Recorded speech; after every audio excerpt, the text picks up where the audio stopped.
नमस्कार साथी मैं हैदराबाद भाटी आप सबके सामने नरसिंह वाला भाटी चैनल में अपना क्वेश्चन आंसर वाला सीरीज चल रही है। क्वेश्चन आंसर सीरीज की आज 10th क्लास है, जिसमें अपन इम्पोर्टेंट क्वेश्चन आंसर डील कर रहे हैं जो नोट सेट 9 के अंदर आने वाले हैं और मेंस के अंदर आते जो प्रैक्टिकल बेस्ड क्वेश्चन है, इम्पोर्टेंट क्वेश्चन है, वही क्वेश्चन उठाए हुए जो बहुत ज़्यादा इम्पोर्टेंट है और विम्स के अंदर। और दूसरा जो हेडिंग में लिखा है नोट एंड क्लिक्स के अंदर भी पूछे हुए क्वेश्चन हैं, वो क्वेश्चन ही अपन डील कर रहे हैं। तो आप लास्ट तक चैनल में बने रहना और देखते रहना। तो अपने वाला क्वेश्चन है जो इसमें लिखा हुआ है, क्वेश्चन में हेडिंग डाल रखी है important question and answer for NORCET and mains exam वाली। तो है इसके अंदर क्वेश्चन अपना ट्यूबरकुलोसिस से रिलेटेड क्वेश्चन है और ट्यूबरकुलोसिस का टॉपिक वो उठाता ही है। नोट सेट ज़रूर इस मेंस के अंदर ट्यूबरकुलोसिस वाला टॉपिक उठाएगा और ख़ासकर कल्चर वाला टॉपिक आएगा। तो कल्चर से रिलेटेड अपना क्वेश्चन है जो बहुत ही इम्पोर्टेंट है और देखने लायक ही है। तो क्वेश्चन है, अपना क्वेश्चन बता रहे हैं, एक client with tuberculosis whose status is being monitored in an ambulatory care clinic। मतलब एक पेशेंट है ट्यूबरकुलोसिस, उसका स्टेटस है बीइंग मॉनिटर कर रहा है एम्बुलेटरी केयर क्लिनिक। मतलब जो चलने वाले होते हैं एम्बुलेटरी मतलब चलने वाली होती है केयर, जो चलते फिरते केयर देते हैं उसको एम्बुलेटरी केयर बोलते हैं। तो एक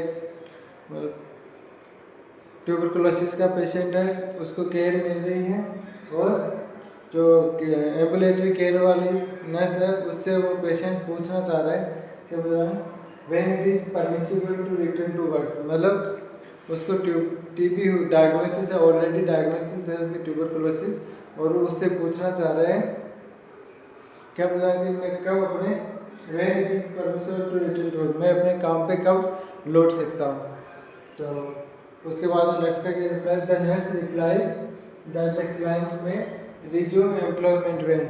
तो नर्स उसको कब बताएगी कि आप उस दिन या उसके बाद में आप अपने काम पे जा सकते हो, अपना काम कर सकते हो। तो क्वेश्चन में ये बोलना चाह रहा है कि एक ट्यूबरकुलोसिस पेशेंट है, उसको एम्बुलेटरी नर्स है उसको केयर कर रही है, केयर करते करते उसने पूछा है नर्स से कि मैं अपने काम पे कब जा सकता हूँ। क्योंकि ट्यूबरकुलोसिस पेशेंट ट्यूबर वाला पेशेंट होता है, वो ड्रॉपलेट इन्फेक्शन से और एयरबोर्न इन्फेक्शन से फैलने वाला इन्फेक्शन होता है टीबी का। तो इसलिए उसको बाहर भी नहीं भेजते, उसको काम पे भी नहीं जाने देते। इसलिए वो पूछ रहा है कि मैं कब काम पे जा सकता हूँ। तो नर्स उसका क्या रिप्लाई देगी उसके रिगार्डिंग इसका आंसर है। इसी हिसाब से क्वेश्चन पूछते हैं, एनक्लेक्स में भी इसी हिसाब से पूछा और नोट सेट के अंदर भी इसी हिसाब से क्वेश्चन पूछ रहे हैं। तो इसका अपन ऑप्शन के हिसाब से देखते हैं। ऑप्शन अपन वही करते हैं, कौन सा, एलिमिनेशन टेक्निक के हिसाब से सॉल्व करते हैं। तो अपन को पहले तो ये पता होना चाहिए ट्यूबरकुलोसिस क्या होता है, किसके द्वारा फैलते हैं और उसके क्या इम्पोर्टेंट पॉइंट्स होते हैं जो अपन को याद रखने होते हैं और कैसे ये फैलने के कारण होता है कि ड्रॉपलेट से फैलता है, एयरबोर्न से फैलता है, और क्या इसका कोजेज वाला कारण क्या है, माइक्रोबैक्टीरियम ट्यूबरकुलोसिस बैक्टीरिया की वजह से फैलता है। और इसके डायग्नोसिस में क्या करते हैं, मोन्टेक्स टेस्ट करते हैं, स्पुटम करते हैं, एक्सरे करते हैं, वो सारी चीज़ डायग्नोसिस करते हैं। और क्या इसका ट्रीटमेंट होता है और स्पुटम एग्जामिनेशन भी करते हैं। तो ये सारे अपन को पता होना चाहिए। तो अपन क्वेश्चन के हिसाब से देखें तो क्वेश्चन में क्या पूछना चाह रहा है, ये नेगेटिव वाला पूछ रहा है कि मतलब स्पुटम से रिलेटेड कुछ ऑप्शन डाल रखे हैं इसमें। तो अपन एलिमिनेशन टेक्निक के हिसाब से इसको सॉल्व करते हैं। तो पहला ऑप्शन आ रहा है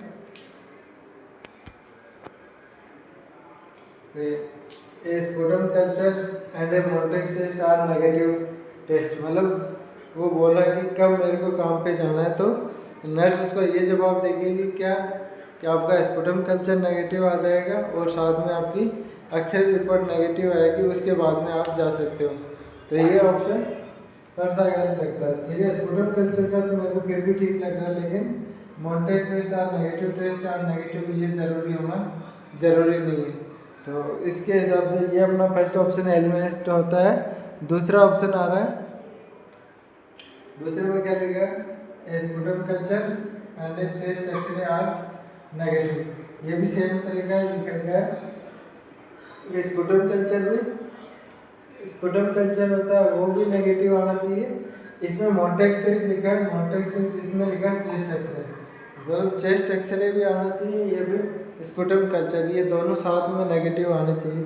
तो ये वाला ऑप्शन भी इतना जरूरी नहीं है, क्योंकि अपन को पता होना चाहिए कि एक चीज़ नेगेटिव आएगा और वो भी कौन सी कितने टाइम नेगेटिव आता है, उसके बाद में अपन उसको काम करने के लिए भेज सकते हैं। तो ये वाला ऑप्शन भी अपना स्पुटम कल्चर वाला तक तो सही है, लेकिन एक स्पुटम कल्चर से नहीं होता, इसमें भी 2 या 3 स्पुटम कल्चर से इसकी रिपोर्ट बनती है तब मानते हैं। और चेस्ट एक्सरे का कोई रिपोर्ट नहीं कि चेस्ट एक्सरे के बाद अपन उसको भेज सकते हैं, ये कहीं पर भी रिपोर्ट नहीं लिखा है। तो ये वाला ऑप्शन भी अपना गलत आ रहा है। दूसरा आ रहा है 5 स्पुटम कल्चर्स आर नेगेटिव। मान सकते हैं कि कल्चर की रिपोर्ट नेगेटिव आनी चाहिए, स्पुटम कल्चर नेगेटिव आनी चाहिए, लेकिन इतनी भी नहीं आनी चाहिए, इसलिए लिखा 5 कल्चर। 5 कल्चर तो बहुत ज़्यादा हो जाते हैं, तो ये वाला ऑप्शन उस हिसाब से गलत हो गया, क्योंकि इसके अंदर 5 स्पुटम कल्चर नहीं अपन इंक्लूड कर सकते। दूसरा आ रहा है 3 स्पुटम कल्चर, एक ऑप्शन पूछता है आपके पास, उसका नाम है 3 स्पुटम कल्चर्स। तो यही ऑप्शन सही रहता है, और इसी के हिसाब से कहते हैं कि हम 3 स्पुटम कल्चर होते हैं वही नेगेटिव आता है, उसके बाद में पेशेंट होता है जो टीबी वाला पेशेंट होता है वो अपने काम पे जा सकता है, या फिर बाहर निकल के काम कर सकता है, बाहर भी फिर जा सकता है। तो ये वाला ऑप्शन के हिसाब से ये क्वेश्चन का आंसर क्या हो रहा है, 1 नंबर आंसर हो रहा है, 1 नंबर का ऑप्शन सही हो रहा है। तो इस ऑप्शन में अपन ने ये सही किया है, मतलब 3 स्पुटम कल्चर्स आर नेगेटिव होने चाहिए। तो ये था अपना ये क्वेश्चन। इसके अलावा फिर दूसरा क्वेश्चन स्टार्ट होगा। तो अपन को पहले पता होना चाहिए टीबी के बारे में कि ट्यूबरकुलोसिस किससे फैलता है, क्या इसका पॉजिटिव इफेक्ट है, क्या अपन को इसके साथ में हेल्थ केयर के बारे में ध्यान रखना चाहिए, क्या डायग्नोसिस होता है, क्या साइन सिम्टम्स होते हैं, वो सारी चीज़ आएगी तो अपने आप इस क्वेश्चन का आंसर आना स्टार्ट हो जाएगा। लेकिन ये टीबी वाला इसीलिए मैंने क्वेश्चन ट्यूबरकुलोसिस वाला उठाया, क्योंकि बहुत ही इंपॉर्टेंट टॉपिक है ट्यूबरकुलोसिस का, और बहुत ही पूछा हुआ टॉपिक है, तो इसलिए मैंने ये क्वेश्चन उठाया है। तो अपन को इसके साथ में टीबी के बारे में ध्यान में होना चाहिए, और दूसरा स्पुटम कल्चर्स के बारे में भी अपन को पता होना चाहिए कि हाँ इतने स्पुटम कल्चर आते हैं, उसके बाद में नेगेटिव आएगी, उसके बाद में पेशेंट काम कर सकता है, फिर अपने वर्क पे जा सकता है। तो ये अपना एक क्वेश्चन सॉल्व होता है। फिर नेक्स्ट दूसरा क्वेश्चन सॉल्व कर रहे हैं, इसमें क्या बोल रहा है वो मैं लिख रहा हूँ। दूसरा है a client come to emergency department, a client come to the emergency department,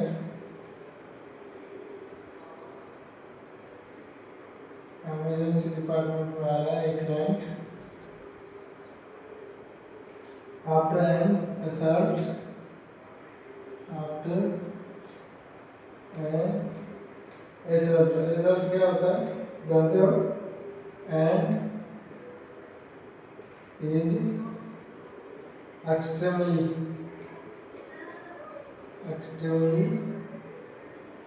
agitated,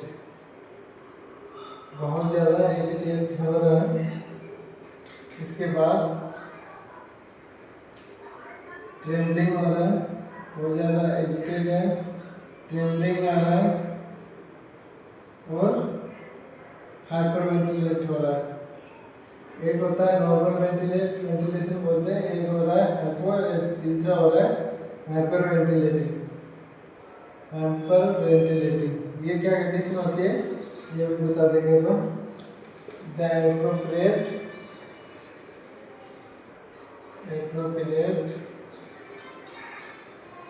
initial nursing action, initial nursing action would be true। और क्वेश्चन है एक असाल्ट से रिलेटेड है, असाल्ट वाला क्वेश्चन है। असाल्ट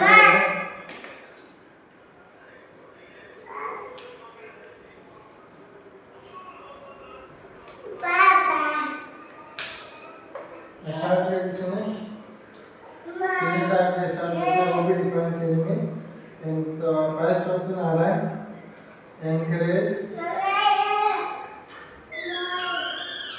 द क्लाइंट,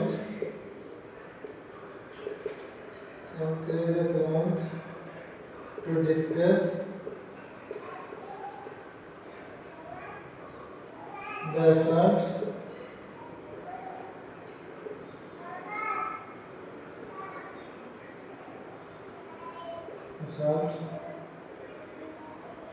दूसरा option बता रहे हैं place the client in a quiet room alone to decrease stimulation,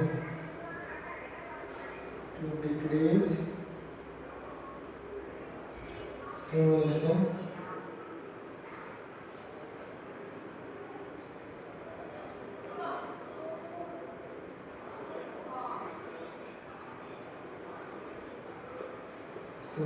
को कम करने वाला है।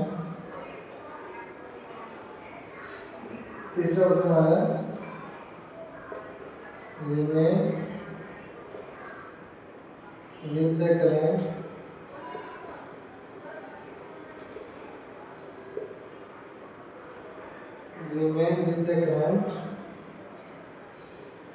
until the anxiety decrease।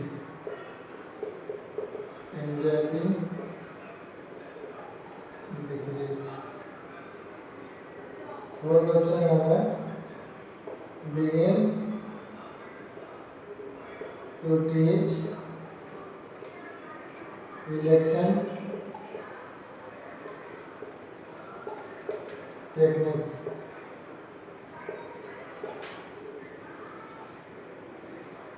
ये अपना फोर्थ ऑप्शन आ रहा है। फोर्थ ऑप्शन में क्या लिखा है, पहले तो क्वेश्चन के बारे में बता दें, क्वेश्चन में क्या लिखा हुआ है।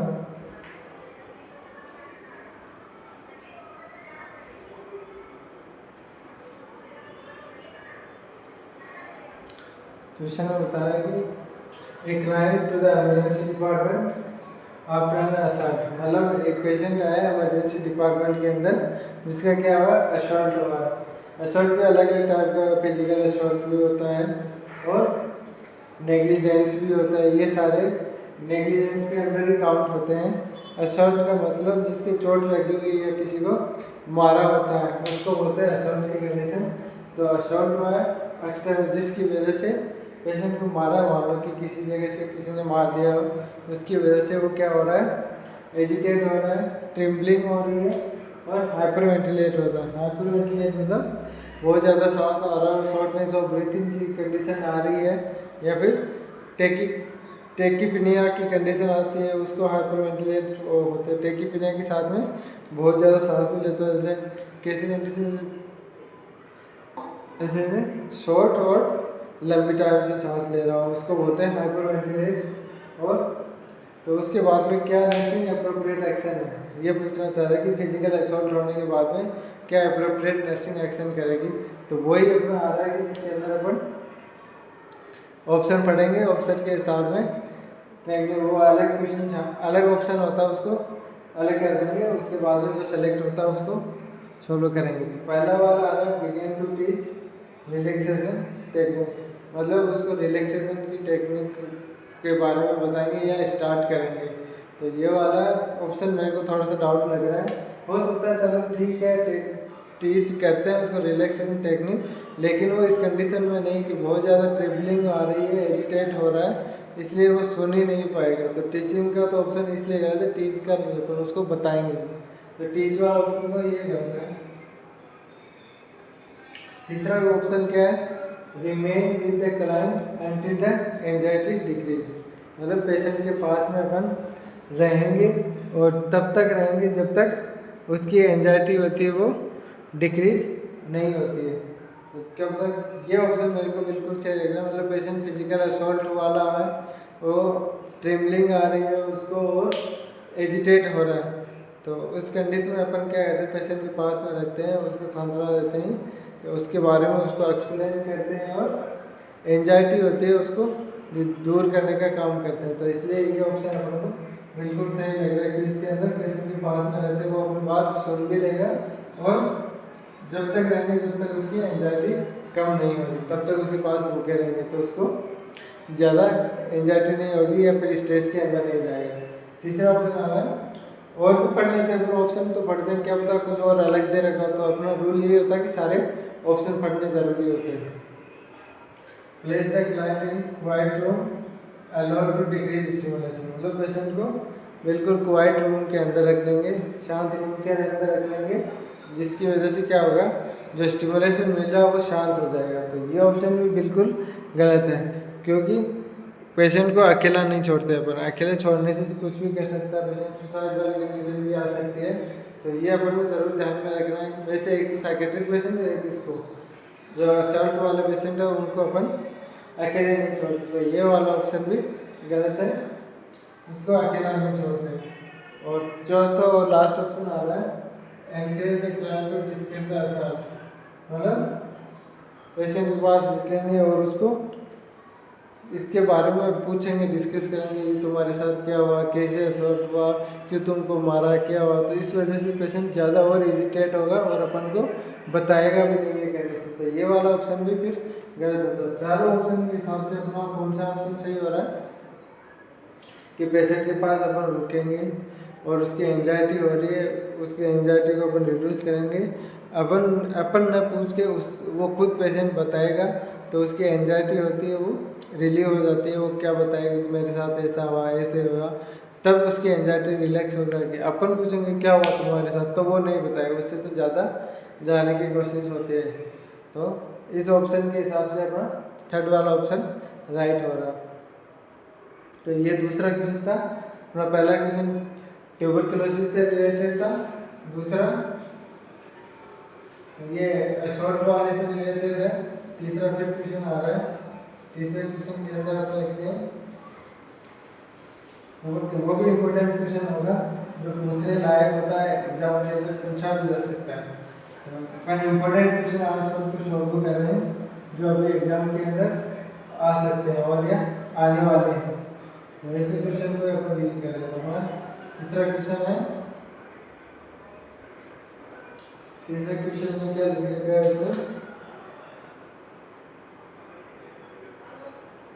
a nurse is monitoring the chest tube drainage,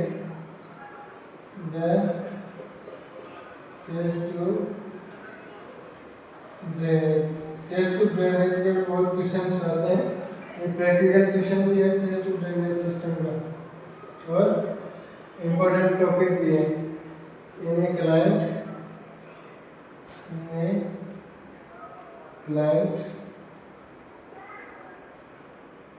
with a chest tube,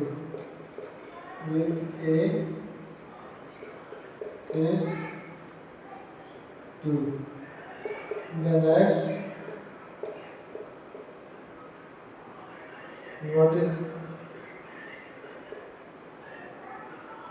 intermittent bubbling,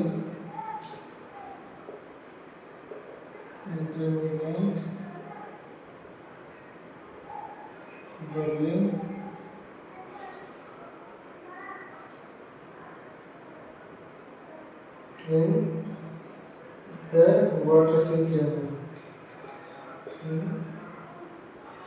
the water seal chamber,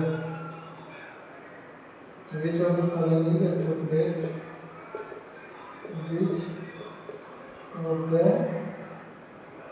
following is the appropriate action, the appropriate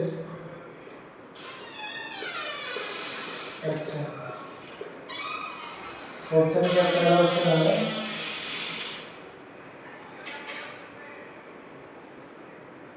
change the chest tube,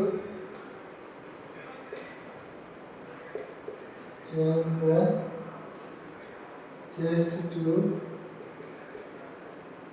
drainage system.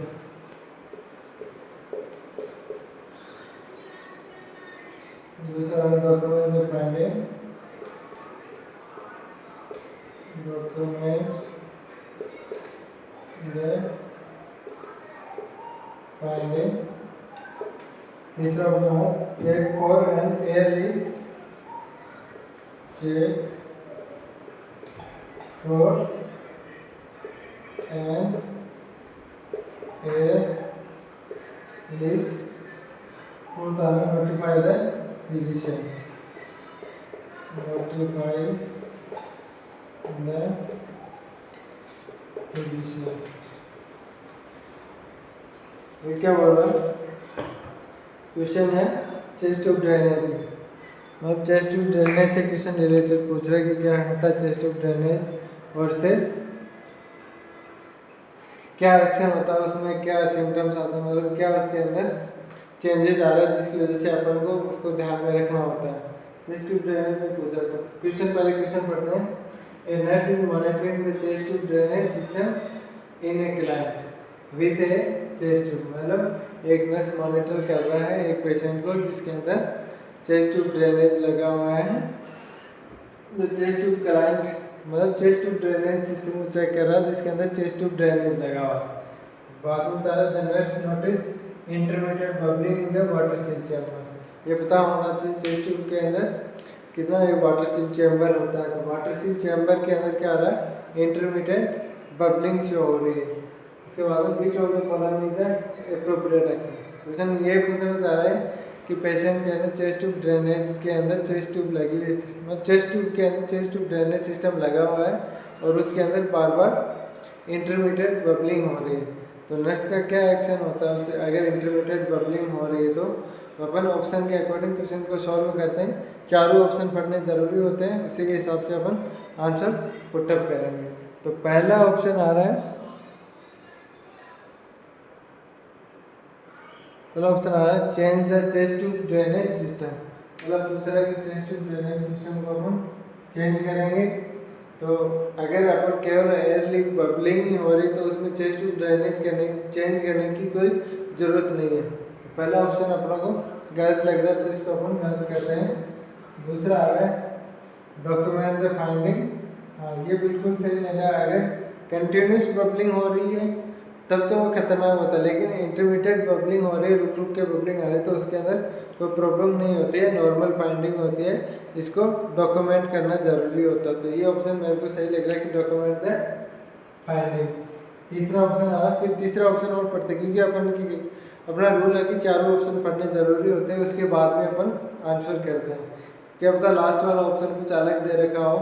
तो तीसरा option पढ़ते हैं। तीसरा में आ रहा है check for an air leak, मतलब एयर लीक के बारे में चेक करते हैं। एयर लीक का अलग सिस्टम होता है, अगर एयर लीक होती तो कंटिन्यूस बबलिंग होने के चांसेस होते हैं, उसमें इंटरमीडिएट बबलिंग होने के चांसेस नहीं होता क्योंकि पेशेंट सांस लेता है उसी टाइम उसके अंदर बबलिंग होने शो होता है। तो ये वाला ऑप्शन भी गलत है क्योंकि इसके अंदर अपन कंटिन्यू में एयर बबलिंग नहीं हो रही है क्योंकि इसमें लिख रखा है इंटरमीडिएट बबलिंग हो रही है। तो ये ऑप्शन भी गलत। फोर्थ ऑप्शन आ रहा है नोटिफाई द फिजिशियन, मतलब फिजिशियन को नोटिफाई करेंगे। तो अपन ने पहले ये बताया है कि अगर इंटरमीडिएट बबलिंग होती है वो नॉर्मल फाइंडिंग होती है, उसमें किसी को चेक कराने की ज़रूरत नहीं होती है। तो ये वाला ऑप्शन भी अपना है। तो सारे ऑप्शनों के हिसाब से कौन सा ऑप्शन सही हो रहा है, बी ऑप्शन सही हो रहा है। उसमें क्या लिखा गया है, डॉक्यूमेंट द फाइंडिंग। तो अपन को ये याद रहना ज़रूरी है कि अगर इंटरमीडिएट बबलिंग आ रही तो वो नॉर्मल फाइंडिंग है, उसके अंदर ना तो हम फिजिशियन को डॉक्यूमेंट करेंगे, ना एयर लीक को चेक करेंगे, ना chest tube drainage system change करेंगे। तो इन ऑप्शन के हिसाब से अपना यही आंसर आ रहा है कि इसको डॉक्यूमेंट करेंगे फाइंडिंग को, कि डॉक्टर को नोटिफाई करने की ज़रूरत नहीं है। तो ये तीसरा क्वेश्चन अपना चेस्ट ट्यूब ड्रेनेज से था। तो ये इंपॉर्टेंट क्वेश्चन मैंने आज सोल्व कराए हैं। चेस्ट ट्यूब का जो पूछा हुआ पूछते हैं एग्जाम के अंदर। दूसरा पूछा था अपने ट्यूबरकुलोसिस का, वो भी इम्पोर्टेंट है, उससे रिगार्डिंग पूछते हैं। स्पुटम कल्चर के रिगार्डिंग पूछते हैं, कितने स्पुटम कल्चर नेगेटिव होंगे तब अपन काम कर सकते हैं, या फिर उसको अपन ट्रीटमेंट के लायक समझ सकते हैं, उसको नेगेटिव समझ सकते हैं। और दूसरा क्वेश्चन था अपना जो फिजिकल असॉल्ट हुआ उससे रिलेटेड था। तो ये सारे इम्पोर्टेंट क्वेश्चन हैं, आई थिंक आपको समझ में आए होंगे। तो लास्ट तक बने रहना और देखते रहना अपने वीडियो को। तो आज इसी के साथ अपना ये समाप्त करते हैं क्वेश्चन ट्रांसफर का। कल फिर से अपन स्टार्ट करेंगे वो थ्योरी वाले पोर्शन का वीडियो। तो बने रहना और देखते रहना। धन्यवाद।